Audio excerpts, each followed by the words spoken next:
hermanos, que abran sus Biblias en Marcos, capítulo 9. Seguimos con nuestra serie en el Evangelio de Marcos, Marcos capítulo 9, y vamos a leer los versículos 14 al 29. Dice así la palabra de Dios: cuando volvieron a los discípulos, hablando de Jesús y Pedro, Juan y Santiago, que bajaron del monte de la transfiguración, vieron una gran multitud que les rodeaba y a unos escribas que discutían con ellos. Enseguida, cuando toda la multitud vio a Jesús, quedó sorprendida y corriendo hacia él le saludaban. Y él les preguntó: ¿qué discutís con ellos?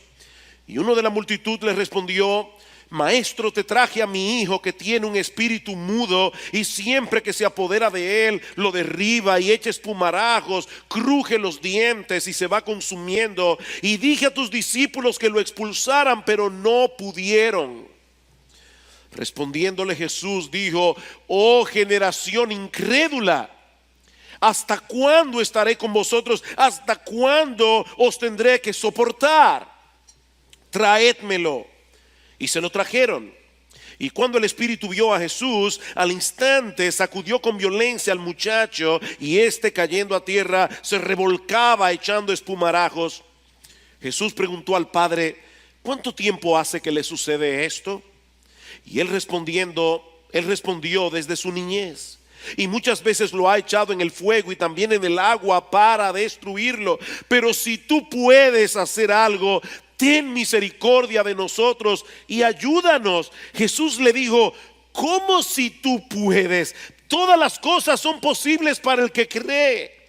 Al instante el padre del muchacho gritó y dijo: creo, ayúdame en mi incredulidad.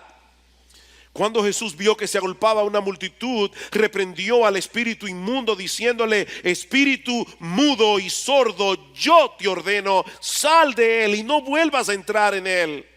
Y después de gritar y de sacudirlo con terribles convulsiones, salió y el muchacho quedó como muerto, tanto que la mayoría de ellos decían: está muerto. Pero Jesús, tomándole de la mano, lo levantó y él se puso en pie. Cuando entró Jesús en la casa, sus discípulos le preguntaban en privado: ¿por qué nosotros no pudimos echarlo fuera? Y él les dijo: esta clase con nada puede salir sino con oración.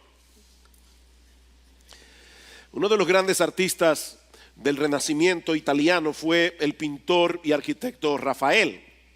Junto con Miguel Ángel y con Leonardo da Vinci, ellos forman el trío de los grandes maestros del siglo XVI. Rafael murió muy joven, a los 37 años de edad. De hecho, murió el mismo día que cumplió 37 años de edad. Y en ese momento él estaba embarcado en el proyecto que algunos consideran su obra maestra. Es una obra al óleo de 405 centímetros de largo por 278 centímetros de ancho, titulada La Transfiguración. Para los que puedan buscarlo en internet, es un cuadro impresionante. Y allí podemos observar dos escenas, una debajo de la otra. En la parte superior, Rafael pintó al Señor Jesucristo en el monte de la transfiguración, flotando entre nubes iluminadas, teniendo a su lado a Moisés y a Elías, y a Pedro, Juan y Santiago debajo de sus pies. En la parte inferior del cuadro nosotros vemos al resto de los apóstoles tratando en vano de sanar a un muchacho endemoniado, mientras algunas personas de la multitud observan su frustración. Y honestamente no deja de sorprenderme cómo Rafael pudo captar en esta pintura una de las grandes lecciones que nosotros aprendemos en esta sección del Evangelio de Marcos que comenzamos a estudiar 2 semanas atrás. La gloria y el poder de Cristo por un lado en el monte de la transfiguración, la impotencia de los discípulos por el otro. Este es un contraste que los creyentes debemos traer a nuestras mentes una y otra vez. Porque el poder de Dios se perfecciona en nuestras vidas cuando somos capaces de reconocer nuestra propia impotencia. Como dice Pablo en 2 Corintios capítulo 12 versículo 10. El poder de Dios se perfecciona precisamente en nuestra debilidad. Ahora, si bien es cierto que el cuadro de Rafael es impresionante, de ninguna manera puede compararse con la narrativa que nosotros encontramos en los evangelios. Mis hermanos, es imposible captar en una obra de arte todo el contenido de las historias bíblicas escritas bajo la inspiración del Espíritu Santo. En este caso no puede aplicarse el famoso dicho de que una imagen habla más que 1000 palabras. No, la palabra de Dios es perfecta, la palabra de Dios es inerrante, la palabra de Dios es infalible, la palabra de Dios es viva y eficaz. La obra de arte no lo es. Hace 2 semanas estuvimos estudiando la primera parte de este pasaje, Jesús en el monte de la transfiguración. En la mañana de hoy vamos a concentrarnos en estos versículos que leímos hace un momento, la sanación de un muchacho endemoniado. Y una de las cosas que llama poderosamente nuestra atención es lo extenso que es este pasaje en comparación con los otros 2 que aparecen en Mateo y en Lucas. El Evangelio de Mateo tiene 28 capítulos, pero solo le dedica 6 versículos a esta historia. El de Lucas, que tiene 24 capítulos, solo le dedica 6 versículos y medio. Marcos, en cambio, que tiene 16 capítulos en total, 12 menos que Mateo, 8 menos que Lucas, sin embargo le dedica 16 versículos a este milagro de sanidad. Es decir, que la extensión de este relato en el Evangelio de Marcos es mayor que los relatos de Mateo y de Lucas combinados. Mis hermanos, es evidente que Marcos tiene un interés especial en esta historia, porque esta historia encaja perfectamente con el propósito por el cual él escribió este evangelio: mostrar a Jesús como el Rey de Gloria que se hace siervo, el Rey de Gloria que viene a la tierra como un siervo, que se arremanga las mangas de la camisa para trabajar con los hombres, para involucrarse con los hombres. Es el Rey de Gloria que se hace siervo para morir por pecadores, para dar su vida en rescate por muchos. Luego del episodio de la transfiguración, Jesús y los discípulos descienden del monte y se encuentran con un cuadro bien patético que nosotros veremos en esta mañana, en otra especie de cuadro como el de Rafael, solo que el que yo intento pintar aquí tiene varias escenas. La primera podemos titularla una multitud interesada pero sin entendimiento. Una multitud interesada pero sin entendimiento. Dice en el versículo 14 que cuando volvieron los discípulos vieron una gran multitud que les rodeaba. Debemos suponer que mientras Jesús y los otros discípulos estaban en el monte de la transfiguración, el padre del niño endemoniado se había acercado cuando vio la compañía de los discípulos, pensando que Jesús estaba allí. Porque él dice más adelante: yo te traje a mi hijo. Él iba pensando que Jesús estaba allí, pero resulta que el Señor no estaba con ellos.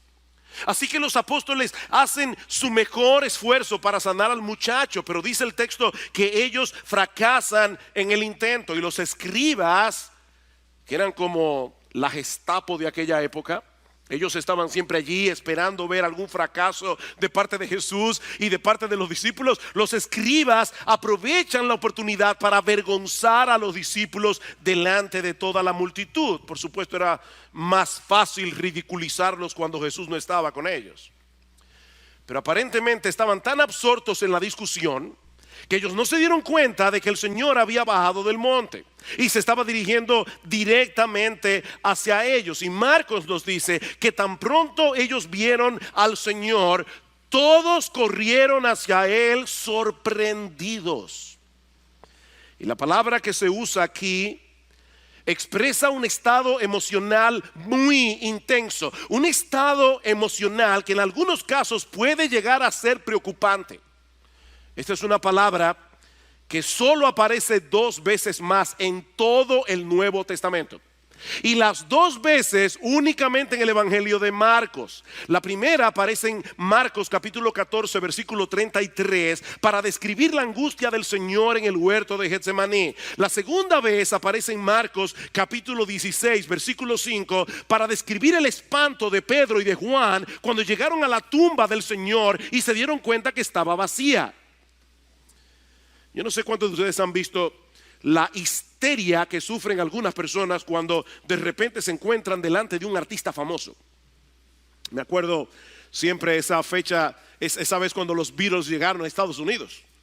Las muchachas caían desmayadas viendo a los Beatles. Bueno, mis hermanos, algo similar fue lo que probablemente sucedió ese día alrededor de la persona de Jesús. Dice en el versículo 15 que ellos al verlo estaban sorprendidos, estaban espantados, estaban alarmados y corrieron hacia él para saludarlo. Y saben, mis hermanos, lo que esto nos enseña: que la popularidad no es una señal inequívoca de éxito ministerial. Porque el interés de la gente por la persona de Jesús no siempre va acompañado por una motivación correcta. La gran mayoría de estas personas eran incrédulas, como veremos en un momento. Ellos estaban fascinados con el Jesús que hace milagros. Ellos estaban fascinados con el sanador, pero no estaban fascinados con el Jesús que vino al mundo a morir en una cruz para salvar a pecadores que merecen el infierno. Ellos no estaban fascinados con ese Jesús que vino a librarnos de la tiranía y de la condenación del pecado. Mis hermanos, hay un montón de mega iglesias en el día de hoy donde no se predica con fidelidad la palabra de Dios, si es que se puede llamar iglesias a ese tipo de lugares. Y se llenan hasta el tope cada domingo de personas que están detrás de un espectáculo religioso, de personas que están buscando algún tipo de beneficio temporal. Pero esas mismas personas rechazan la autoridad de Cristo en sus vidas con todas las fuerzas de su corazón. Yo estoy convencido de que esas mega iglesias han sido levantadas por el diablo para inocular a las personas al mensaje del evangelio.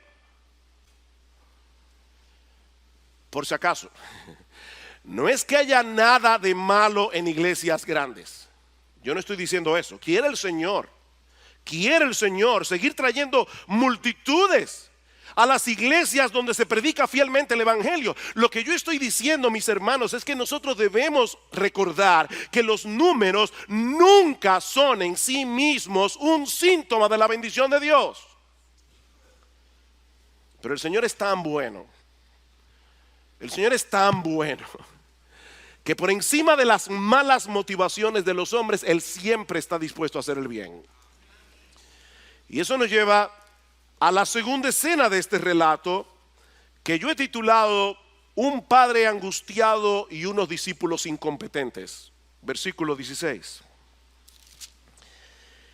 Y Él les preguntó a los discípulos: ¿qué discutís con ellos, con los escribas? Y uno de la multitud le respondió: Maestro, te traje a mi hijo que tiene un espíritu mudo, y siempre que se apodera de él, lo derriba y echa espumarajos, cruje los dientes y se va consumiendo. Y dije a tus discípulos que lo expulsaran, pero no pudieron. Hay varios detalles en este pasaje que yo no quiero que ustedes pasen por alto. Este es uno de ellos.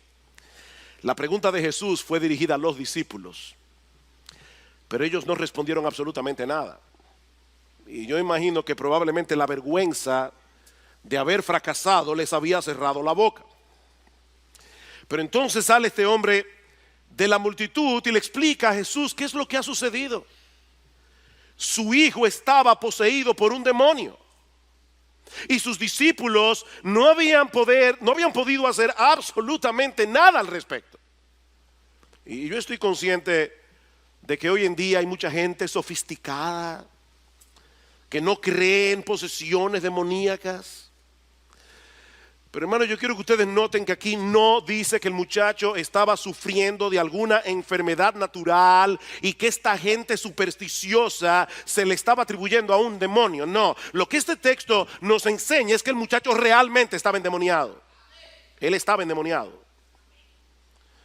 Y yo sospecho que la razón por la que mucha gente no cree en este tipo de historias que aparecen en los evangelios es simplemente por el hecho de que se encuentra en la Biblia, y no porque ellos sean más objetivos y civilizados en el manejo de la verdad. La televisión está llena de programas que presentan relatos de casos paranormales, y muchos de ellos están en el rating número 1 de audiencia, en canales aún como Discovery.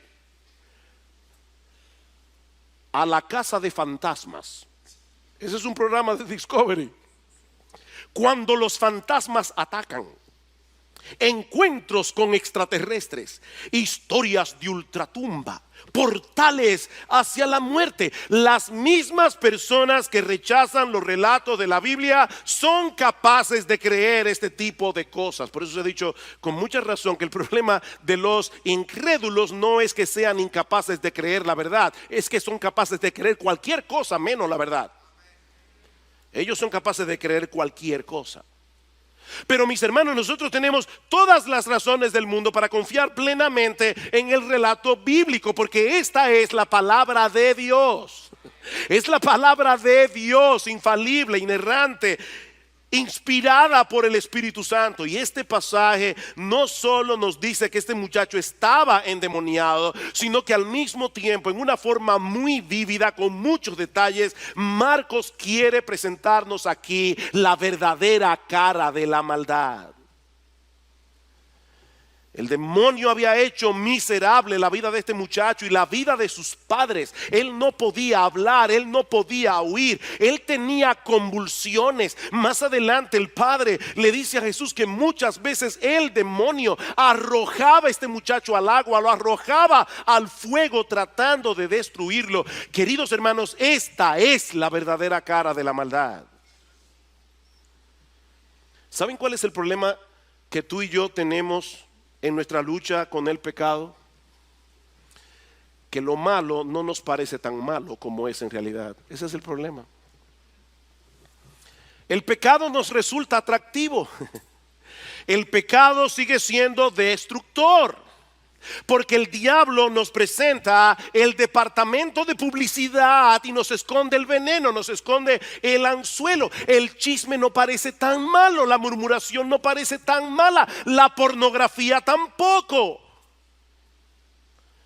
¿Qué problema puede haber en ver a una mujer hermosa que no es tu mujer? ¿Qué problema puede haber en hacer un comentario aquí o allá que los demás no necesitaban conocer? ¿Qué problema puede haber en ir en contra de la autoridad y en ser un poquito más independiente? ¿Qué problema puede haber? Mis hermanos, eso no parece tan destructivo, todo lo contrario. Muchas veces lo malo se ve bien y se siente bien. Lo malo se ve bien y se siente bien. Pero mis hermanos, el pecado no produce nada bueno. El diablo no tiene ninguna intención de bendecirte. Su propósito es destruirte por completo. Su propósito es alejarte de Dios, porque Él es la fuente de todo bien. Escucha con atención, mi amigo que estás aquí en esta mañana. La maldad siempre produce frutos podridos. Siempre produce frutos podridos, aunque eso no sea tan evidente al principio. Esa es la verdadera cara del pecado. Ahora, yo quisiera tener la capacidad de ayudarlos en esta mañana a ponerse por un momento en el lugar de este papá. Yo quiero que ustedes se trasladen y se pongan en la piel de este hombre. Hermanos, este hombre día tras día veía a su hijo consumirse debido a esta influencia demoníaca. Día tras día, este muchacho tenía que estar lleno de llagas, tenía que estar lleno de heridas, lleno de golpes. Este hombre no tenía la menor esperanza de ver a su hijo crecer como un ser humano normal. Él no tenía la esperanza de verlo casarse. Él no tenía la esperanza de verlo tener hijos. Tal vez este hombre por las noches se preguntaba qué sería de este muchacho cuando su mamá y él no estuvieran allí. Este hombre estaba desesperado. Desesperado. Dice en el Evangelio de Mateo que él llegó delante de Jesús y se postró delante de él suplicándole: por favor, Señor, ayúdame. Y para colmo de males, cuando llega delante de los discípulos, ellos no pueden hacer absolutamente nada para librar a este muchacho de esa terrible condición.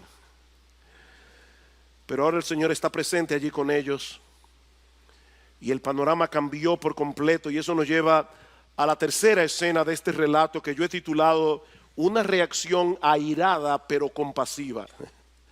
Una reacción airada pero compasiva. La reacción de Jesús en los versículos 19 al 21 nos presenta un contraste tan increíble. Por un lado, el Señor se molesta profundamente por la incredulidad de sus discípulos. Versículo 19, respondiendo Jesús dijo: oh generación incrédula, ¿hasta cuándo estaré con vosotros? ¿Hasta cuándo tendré que soportarlos? Ese no es el Jesús que la gente quiere, pero ese es el Jesús de la Biblia.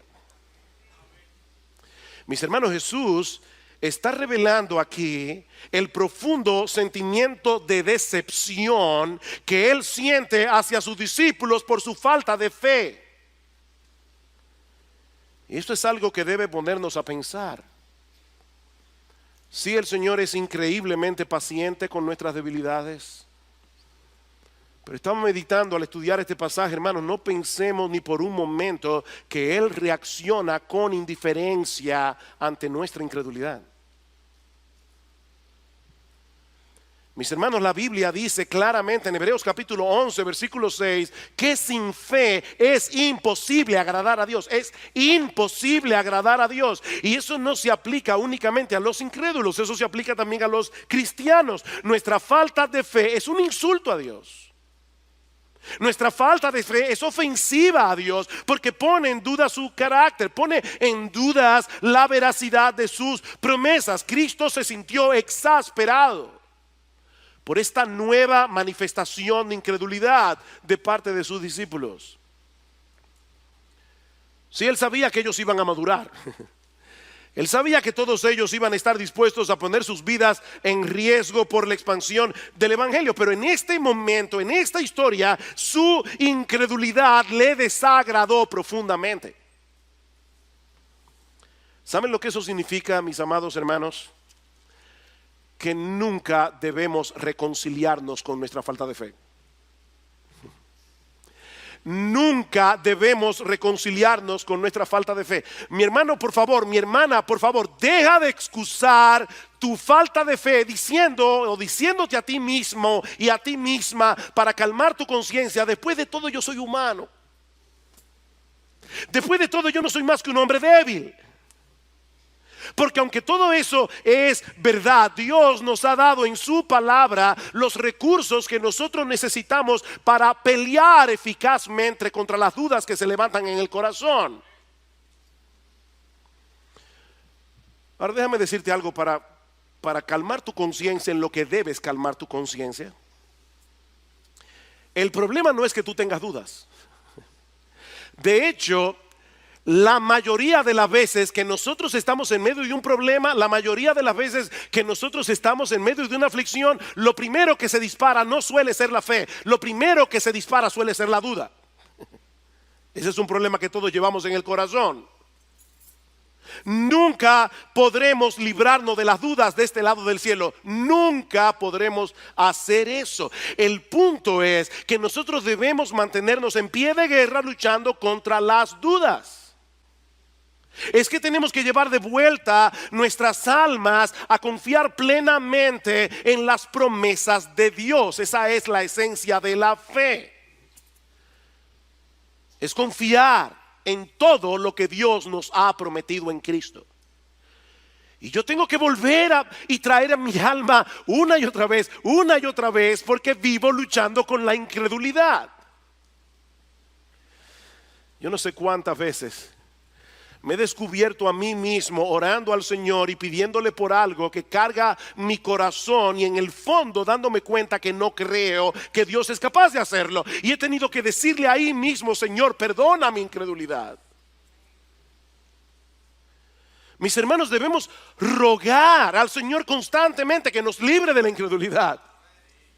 Debemos rogar al Señor que fortalezca de tal manera nuestra fe que nos libre de ofenderle dudando de Él. Así que este pasaje nos revela el desagrado de Cristo por la incredulidad de sus discípulos, pero también al mismo tiempo nos revela la compasión de Jesús hacia el padre del muchacho. Vean el versículo 20. Esto me encanta. Dice: tráiganme al muchacho. Y se lo trajeron. Y cuando el espíritu vio a Jesús, al instante sacudió con violencia al muchacho, y este, cayendo a tierra, se revolcaba echando espumarajos. Aparentemente era el último intento del diablo para destruirlo. Jesús preguntó al padre: ¿cuánto tiempo hace que le sucede esto? Y él respondió: desde su niñez. Ahora, ¿ustedes creen que Jesús desconocía la historia del muchacho? Por supuesto que no. ¿Por qué pregunta entonces? Bueno, yo creo que la intención del Señor aquí es hacerle ver a este padre: yo estoy interesado en ti. Es hacerle ver a este padre: tú no eres un expediente más en la lista de personas que están buscando mi ayuda. Ustedes no son una cara anónima en medio de la multitud. Son personas creadas a imagen de Dios, que están atravesando por una situación angustiosa. Jesús quiere hacerle ver a este padre que a él le importa. Me encanta eso. Cuéntame tu historia. Cuéntame tu historia. Eso es básicamente lo que el Señor le está diciendo a este padre. Que ustedes recuerdan cuando los discípulos estaban en la barca en medio del mar en tempestad. Dice en Marcos capítulo 6 versículo 48 que Jesús estaba en la montaña orando por sus discípulos, y al mismo tiempo dice que Jesús los vio remando con fatiga. Él no estaba viendo una barca a punto de hundirse. Él estaba viendo el rostro fatigado de los discípulos. Él estaba pendiente a los discípulos. Ellos creían estar abandonados en medio del mar. Eso es parte de la aflicción. Eso es parte de la prueba. Sentirse completamente solo, sentirse incomprendido. Nadie me entiende. Pero no, Jesús te entiende. Jesús tenía sus ojos puestos sobre sus discípulos. Sí, yo supongo que hay muchos creyentes aquí pasando por situaciones difíciles, y yo no me refiero únicamente a aquellos que han perdido seres queridos. En el mundo tendréis aflicción, como las chispas se levantan para volar hacia el aire, así el hombre nace para la aflicción. Y mi hermano, si ese es tu caso, recuerda, tú no eres un rostro anónimo en medio de la multitud. Jesucristo te compró con su sangre. Jesucristo ahora vela por ti como la niña de sus ojos. Yo creo también que esta pregunta hizo posible que se diera a conocer la magnitud del problema. ¿Desde cuándo hace que le sucede eso? Desde su niñez.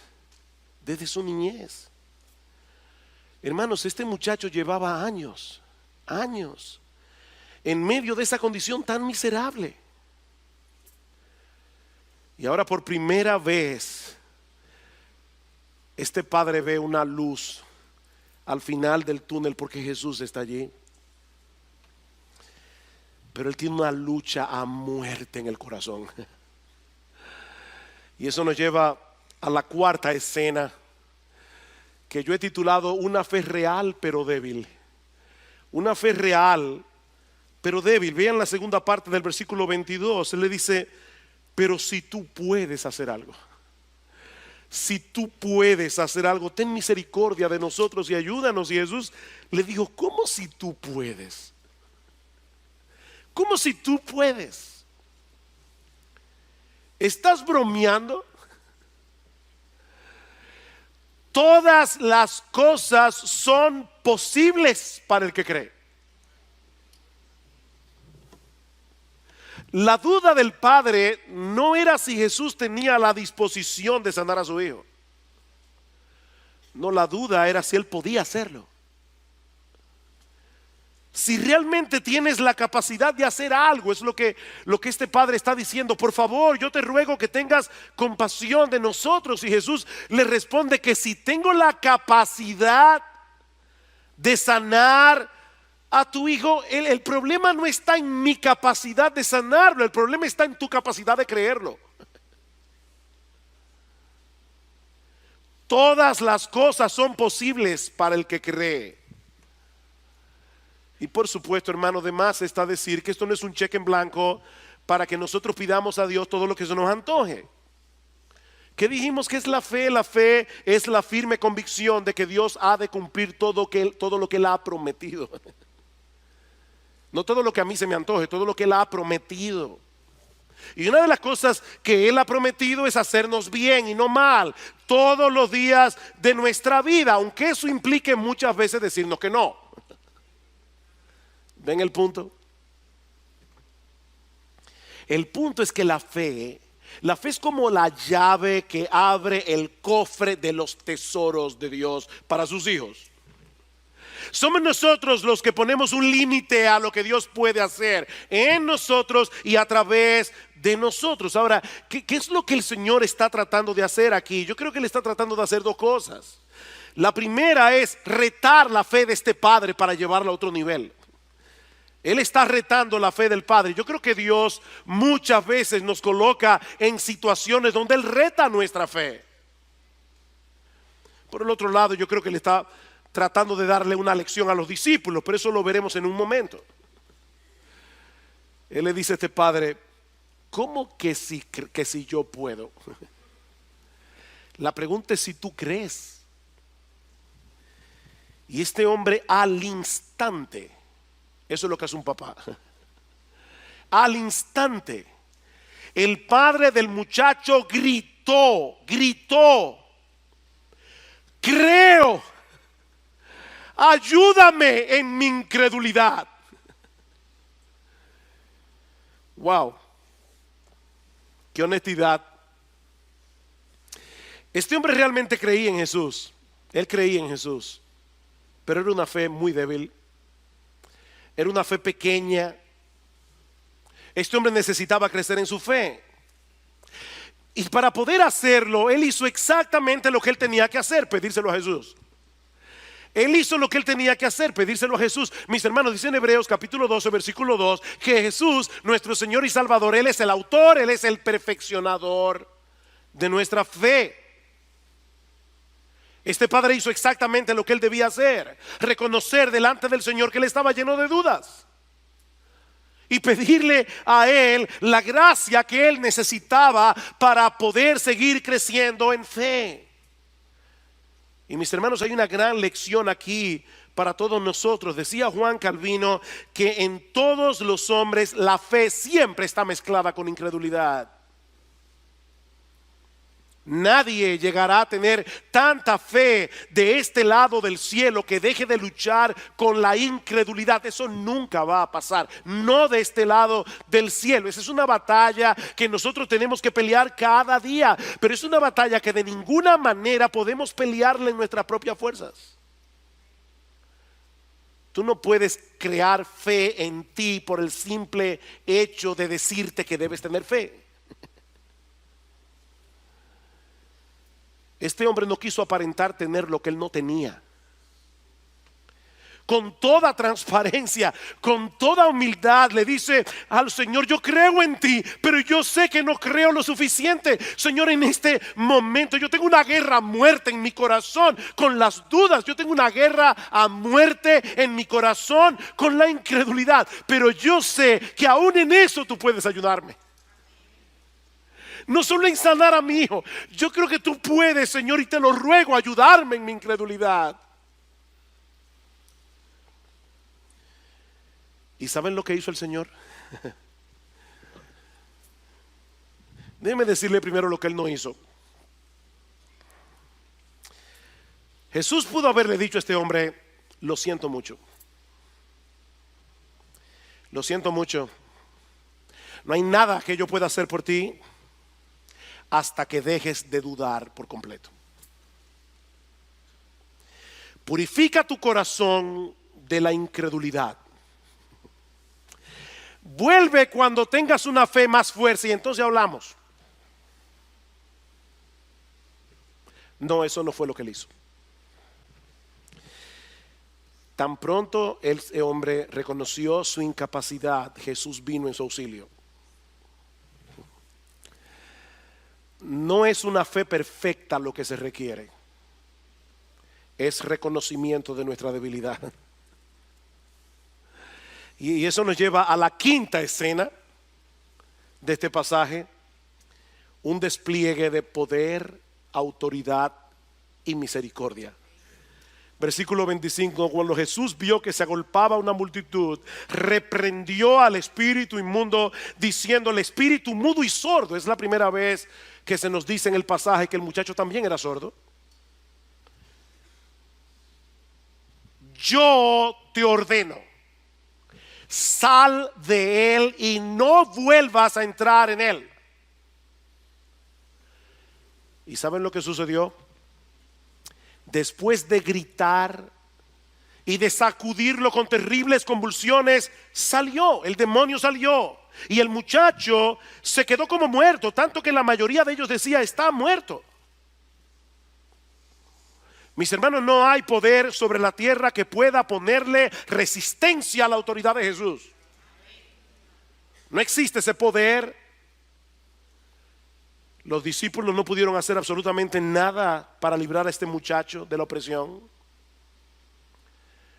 Pero ahora llega Jesús y, sin hacer aspavientos, sin usar ninguna fórmula mágica, le dice a este demonio: yo te ordeno que salgas de él y te ordeno que no regreses nunca más. El muchacho convulsiona una vez más, mientras el demonio parece estar luchando por no salir antes de hacerle el mayor daño posible. Pero Cristo había dado una orden, y el demonio no puede hacer otra cosa que obedecerlo. El muchacho queda libre de su esclavitud, pero está tan exhausto que la gente piensa que ha muerto. Pero Marcos dice en el versículo 27 que el Señor lo tomó de la mano y lo levantó. Y hay mucha discusión entre los exégetas, porque la palabra que se usa allí es que lo resucitó. No sabemos si en un sentido metafórico o si realmente el muchacho murió. Pero Lucas añade un detalle adicional que enternece mi corazón.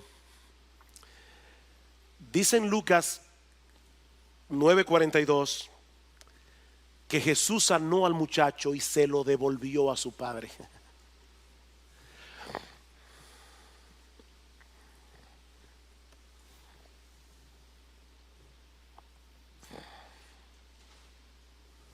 Hacía mucho tiempo que este padre había perdido a su hijo, en cierto modo. Pero Jesús estaba allí para recuperarlo para ellos. Qué ternura, hermanos, y qué alentador. Qué alentador. El Señor entiende la aflicción de los padres creyentes cuando vemos a nuestros hijos lejos de la salvación. El Señor lo entiende. Y Él no solo tiene poder para salvarlos, Él tiene poder para ayudarnos a seguir esperando, para seguir descansando en Él, cualquiera que sea su voluntad.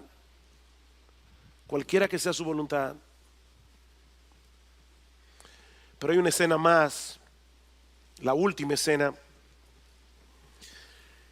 que todos necesitamos escuchar con mucha atención. Una escena que yo he titulado una lección dura pero necesaria. Una lección dura pero necesaria. Versículo 28. Cuando Jesús entró en la casa, sus discípulos le preguntaban en privado: ¿por qué nosotros no pudimos echarlo? A nadie le gusta reconocer su fracaso en público. Así que los discípulos esperan llegar a la casa para preguntarle al Señor en privado qué fue lo que pasó. ¿Por qué no pudimos? Y la respuesta de Jesús tiene dos partes que se complementan entre sí. En Marcos solo vemos una parte de la respuesta, pero en Mateo capítulo 17, versículo 20, el Señor le respondió: por vuestra poca fe. ¿Por qué no pudimos? Por vuestra poca fe. En el relato de Marcos la respuesta implícita es: por vuestra falta de oración. Vean el versículo 29. Él les dijo: esta clase con nada puede salir sino con oración. ¿Cuál es la implicación? Que ellos no habían orado. Mis hermanos, ¿cuál fue el problema de los discípulos? ¿Recuerdan ustedes en un pasaje anterior que ya estudiamos en esta serie, Marcos capítulo 6 versículo 7, cuando el Señor comisiona a los discípulos para que vayan a predicar por toda Galilea? Dice que el Señor les dio autoridad sobre los demonios. El Señor le dio autoridad para sacar demonios. Y dice en Lucas capítulo 10 versículo 7 que ellos regresaron con gozo, diciéndole al Señor: hasta los demonios se nos sujetan en tu nombre. ¿Cuál fue el problema? Que ellos llegaron a pensar que los dones y las capacidades que el Señor nos da podían usarla en piloto automático. Ellos creían que por el hecho de tener esa capacidad siempre iban a poder sacar demonios sin depender de Él, y dejaron de orar. Ese fue el problema. ¿Y saben lo que es eso, hermanos? Un síntoma de incredulidad. Hay una conexión entre la falta de oración y la incredulidad, así como hay una conexión entre creer en las promesas de Dios y clamar a Dios en oración para que cumpla sus promesas. Hay una conexión. Por eso les decía que la respuesta de Jesús tenía dos partes que se complementan entre sí. ¿Por qué no pudimos nosotros sacar al demonio? Por vuestra falta de fe y por vuestra falta de oración. Esta clase con nada puede salir sino con oración. Y yo no creo honestamente que el Señor se esté refiriendo aquí al hecho de que hay diferentes clases de demonios, porque si fuera eso, entonces ¿hay algunos que salen sin oración? No, yo creo, como muchos buenos comentaristas, que el Señor está señalando aquí a toda la raza de ángeles caídos. Él está diciendo: esta es una batalla espiritual. Esta es una batalla espiritual.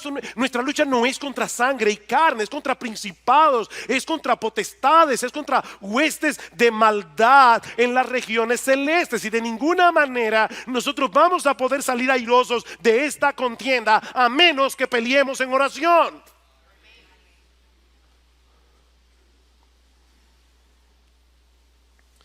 Miren, mis hermanos, nunca me cansaré de repetir esta misma frase, aun cuando estamos en nuestra mejor condición espiritual. Cuando estamos en nuestra mejor condición espiritual, nosotros somos demasiado débiles. Esta es una guerra que solo puede ser peleada en dependencia de Dios, y esa dependencia se manifiesta de una sola manera: descansando en las promesas de Dios reveladas en este libro y orando, clamando a Él en oración, buscando su ayuda en oración. Dice R.C. Sproul: cuando enfrentamos un enemigo tan formidable, no es suficiente que dependamos de la reserva de fe que todavía tenemos en nuestras almas. Mis hermanos, no manejes tu vida cristiana con el tanque en reserva. Dice Sproul: tenemos que volver sobre nuestras rodillas. Tenemos que clamar a Dios. Tenemos que hacer uso de todos los medios de gracia que Él ha dado a su pueblo, porque Él nos fortalece a través de esos medios. Es por fe que andamos, hermano, no es por vista. Es por fe que andamos. Y esa fe se alimenta de la palabra, porque se alimenta de Dios, se alimenta de sus promesas en Cristo. Esa dependencia se manifiesta en oración. Déjame hacerte una pregunta, mi hermano, y es seria esta pregunta. ¿Cómo está tu lectura regular de la Biblia?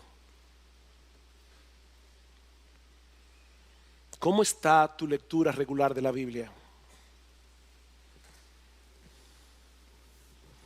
No, nosotros no leemos la Biblia cada día para ganarnos el favor de Dios. No, No, ya Cristo hizo eso por nosotros. En la cruz del Calvario. Nosotros acudimos cada día a las Escrituras porque nuestras almas necesitan con urgencia, y no estoy usando las palabras aquí de más, nuestras almas necesitan con urgencia alimentarse de Dios y de sus promesas. Y esas promesas y la revelación de Dios solo se encuentra en su palabra. En mi corazón he atesorado tu palabra para no pecar contra ti. Salmo 119. No, mi hermano, no es falta de tiempo. No, si tú no estás leyendo tu Biblia regularmente, no es falta de tiempo, porque tú haces muchas otras cosas. Es tu incredulidad. Tú no estás creyendo que estás en tan grande necesidad. Tú no estás creyendo que tú necesitas con urgencia las promesas de Dios. Tú no estás creyendo eso. Tu problema no es falta de tiempo, es incredulidad.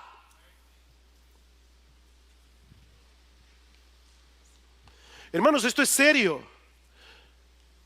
Yo no puedo negarles que tengo una carga como pastor en mi corazón. Necesitamos la Biblia, necesitamos comer Biblia, necesitamos sumergirnos en la Biblia, necesitamos ampararnos cada día en las promesas de Dios. Nosotros no vivimos por ninguna otra cosa.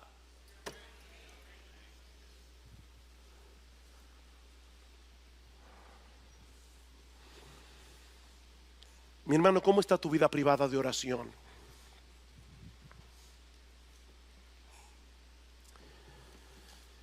Y no solo a nivel individual. De verdad, mi hermano, ¿qué tanto esfuerzo tú haces para estar aquí los miércoles? Cuando esta iglesia se reúne para clamar a Dios. Si yo sé lo del tráfico, yo lo sé. Yo vengo aquí todos los días. Yo sé que muchos tienen trabajos difíciles y yo lo entiendo. Pero cada uno debe cuestionarse en su corazón: Señor, es que de verdad yo no estoy viendo la seriedad de esto. Si tú no puedes venir porque no puedes venir, no te preocupes. No puedes venir y Dios lo entiende. Pero mi hermano, mi hermana, yo quiero que tú estés consciente. Nosotros estamos en medio de una guerra. Y no hay manera en que Dios pueda bendecir esta iglesia. No hay manera. A menos que nosotros dependamos de Él en oración.